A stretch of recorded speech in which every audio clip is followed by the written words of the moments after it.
So from the DCSF and Ofsted, their approach to accountability, as probably most people would accept, is it tends to be very much facts and figures, tick boxes, have you done?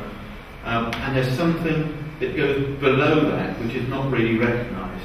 And I said within the area which I work, which is around disadvantage and SEN, people get very demotivated because how many, on this list I've just read, 3 special schools we've got here.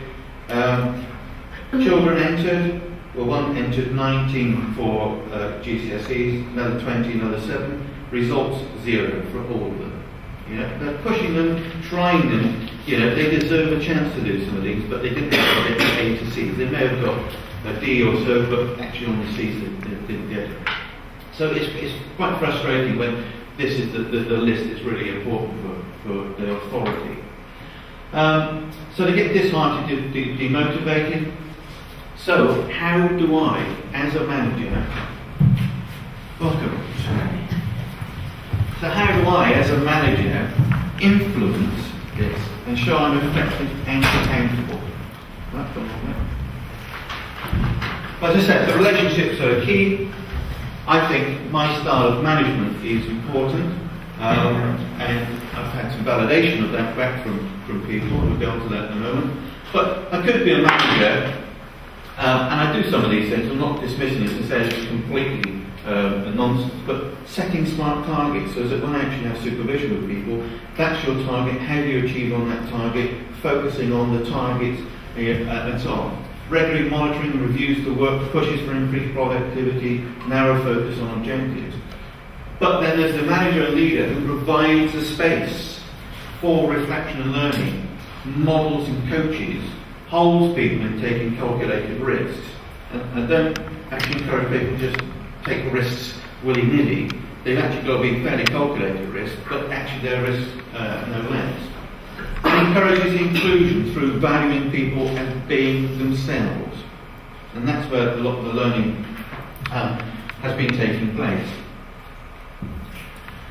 This is based on Jack Whitehead's, who sat there with the video camera at the moment, living theory approach, and I'll just let you read that.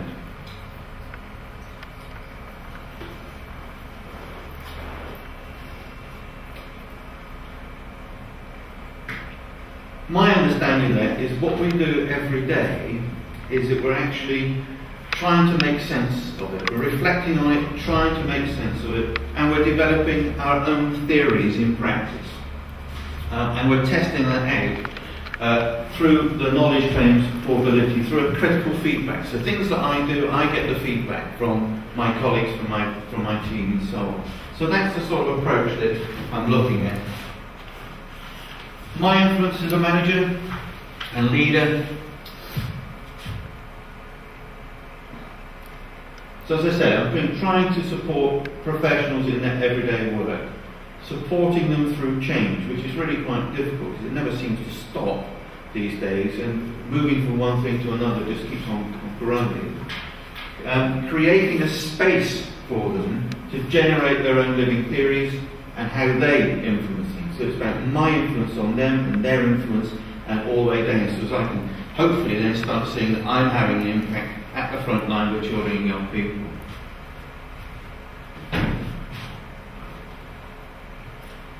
So having talked to people, they're saying, yes, we want some way of recognising what we do and how we can account for our work and the standards of judgment around what we're doing, rather than the judgment which is being given to us by Ofsted and the DCFF and so on, because it doesn't fit the work that they're doing.